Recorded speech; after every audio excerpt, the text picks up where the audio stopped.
Bonjour à tous, je vous retrouve pour une nouvelle vidéo de ce cycle Philomath et aujourd'hui nous allons parler de Kant, tout simplement. Alors, vous vous rappelez, je vous avais parlé de la difficulté de faire une vidéo sur Rousseau, voilà, pour faire tenir toute la philosophie de Rousseau en seulement quelques minutes, mais je crois qu'en fait j'avais même pas anticipé ce que ça serait pour Kant, la blague. Kant, c'est l'un des philosophes les plus complexes, je dirais, de prime abord. Et je précise bien de prime abord. Car croyez-moi, il y a d'autres philosophes qui sont complexes de prime abord et qui le sont encore plus de second abord. Mais je dirais que Kant, c'est quand même l'un des philosophes qui a eu l'un des plus gros impacts sur l'histoire de la pensée. Aujourd'hui, personne ne se réclame vraiment de Platon. On étudie voilà, la pensée de Platon, mais rares sont ceux qui vont dire « moi je suis platonicien ». De même, il n'y a pas beaucoup de hegéliens ou de cartésiens purs et durs. Par contre, Kant est toujours un philosophe d'actualité, on pourrait dire. On peut aujourd'hui être kantien. Alors, Kant est né en Prusse en 1724. Il va être professeur toute sa vie à l'université de Königsberg. Sa mère est une luthérienne piétiste et elle va lui donner une éducation morale très rigoureuse. Globalement, Kant, c'est pas un bout en train. Il a une vie très austère et extrêmement bien rythmée. On dit que voilà, il se lève tous les jours à la même heure, il fait exactement la même chose, dans le même sens, il va se promener voilà, à la même heure, au même endroit, il fait la même promenade, etc. D'ailleurs, pour la petite blague, on raconte qu'il y a seulement 2 événements dans sa vie qui sont venus bouleverser son emploi du temps, tellement ils ont eu un impact sur lui. Le premier, c'est la lecture de l'Émile de Rousseau, comme je le comprends, et le second, c'est la Révolution française. Kant, c'est un philosophe qui est profondément engagé dans les idées de son siècle. Les idées de son siècle étant les Lumières, je ne parle pas de l'éclairage électrique, le siècle des Lumières, et les droits de l'homme. Il décède en 1804, mais comme je vous disais, il reste dans la postérité un penseur incontournable. Je vais pas vous mentir, j'ai fait un petit peu au gré de mes envies et du hasard pour établir la liste des 24 philosophes dont j'allais vous parler ce mois-ci. À aucun moment il m'est venu à l'idée de ne pas parler de Kant.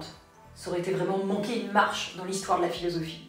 Alors quelle est son œuvre majeure? Eh bien, un petit peu comme Rousseau, j'ai envie de vous dire, c'est toute son œuvre qui est majeure. La plus célèbre en termes d'impact et de travail, on pourrait dire, c'est la critique de la raison pure. Une petite œuvre de 2000 pages, voilà, avec très peu de dialogue, hein, on va dire, c'est très descriptif comme œuvre, et globalement assez indigeste. Alors il paraît que quand on la lit en allemand, c'est plus simple, que le travail de traduction a complexifié énormément. Bon, bah, comme moi je parle pas allemand, à part les paroles de Tokyo Hotel ou de Rammstein, c'était plus compliqué pour moi de le lire en allemand. Critique de la raison pure, je peux pas vous dire d'aller le lire. Déjà moi, on m'a dit d'aller le lire, j'avais pas envie et ça a été une expérience assez douloureuse. Non, ça je peux le recommander à personne. Par contre, si vous voulez lire un livre de Kant très accessible, je vous recommande le livre Qu'est-ce que les Lumières? À titre d'info, voici Critique de la raison pure. Voilà, hein, on est bien, il n'y a pas d'image hein, dedans, c'est vraiment... c'est écrit tout petit, je sais pas si vous voyez, c'est vraiment tout petit, voilà, c'est assez imbuvable. Et donc moi je vous recommande de lire Qu'est-ce que les Lumières? Voilà, on est sur un petit livre beaucoup plus sympa.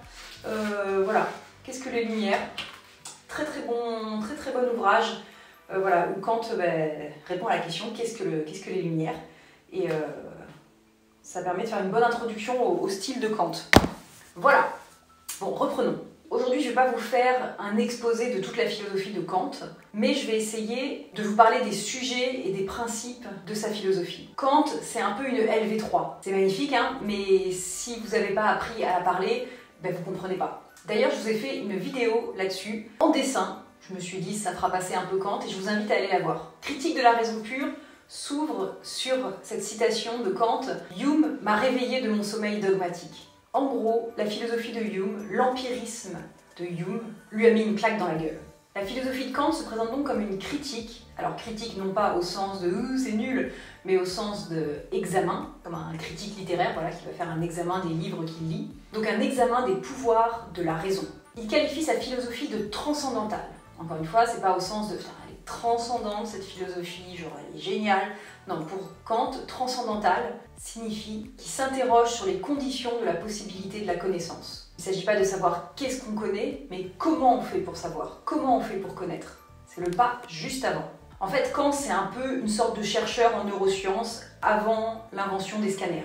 Et ainsi, cela va donner lieu à une longue philosophie de la connaissance, mais aussi à une philosophie plus appliquée. En effet, Kant publie aussi une œuvre qui s'appelle Critique de la raison pratique, cette fois-ci, où il étudie l'origine et les conditions de la possibilité de notre moralité. On est donc voilà, un petit peu plus dans l'action, on va dire. Et pour Kant, la seule action moralement bonne est celle qui procède d'une intention pure. En gros, pour Kant, pas de « oui, mais la fin justifie les moyens », non. Ce qui compte, c'est l'intention que l'on met dans son action. Il n'y a pas d'arrière-pensée, il n'y a pas de demi-mesure. La morale kantienne s'exprime en des termes de « tu dois ». Et pas « tu peux, peut-être, je pourrais », non, tu dois. Sa morale peut donc se résoudre en, et je cite, « agis toujours de telle sorte que la maxime de ton action puisse être érigée en loi universelle ». Ce qui signifie que lorsque tu t'interroges sur la moralité d'une action, demande-toi « et si tout le monde agissait comme moi ?» Si ma manière d'agir devenait la nouvelle règle, qu'est-ce que ça donnerait? Par exemple, si tu sautes le tourniquet dans le métro, dis-toi si tout le monde le sautait, si personne ne payait son billet, est-ce que ce serait viable? Eh ben non. Donc en soi, ce n'est pas moral de sauter le tourniquet dans le métro. Alors arrête! Pour Kant, la politique doit être fondamentalement morale. Encore une fois, on n'est pas sur du Machiavel, on n'est pas sur une notion de la fin justifie les moyens, de oui mais comme ça c'est mieux que... Non, le pouvoir politique doit être moral. Je vous l'avais dit, hein, c'est pas un rigolo. Et enfin, pour Kant, l'homme se réalise pleinement dans la société. La nature l'a privé d'instinct, et il doit s'élever par le travail et par la culture. Il doit établir un ordre qui est régi par des lois. Ainsi, l'histoire est perçue comme un progrès. Au fur et à mesure de l'histoire, on progresse et il y a une amélioration. Et dans cette amélioration, l'humanité s'éduque. Ainsi, pour Kant, notre espèce s'achemine vers le règne de la loi et de la paix universelle. C'est intéressant parce qu'il va parler par exemple de l'importance de créer une Europe unie et aussi de ce qu'il appelle une société des nations. Ce nom doit vous dire quelque chose, mais clairement là-dessus, Kant est un précurseur. Et il y a vraiment pour lui l'impératif d'avoir une législation universelle et internationale.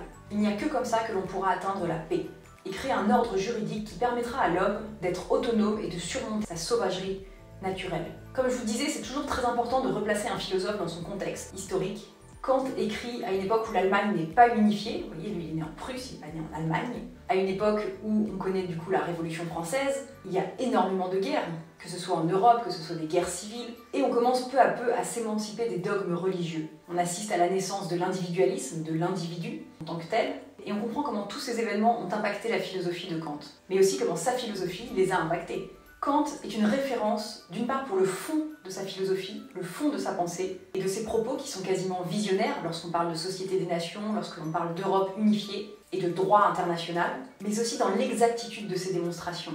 C'est mathématique, Kant, ces démonstrations qui vont encore plus loin que celles de Descartes. C'est pas très agréable à lire, au même titre que bon, c'est pas très agréable de lire des démonstrations en mathématiques, mais il avance progressivement, régulièrement, pas à pas. Et une fois qu'on a pris le train de la réflexion, c'est incroyable.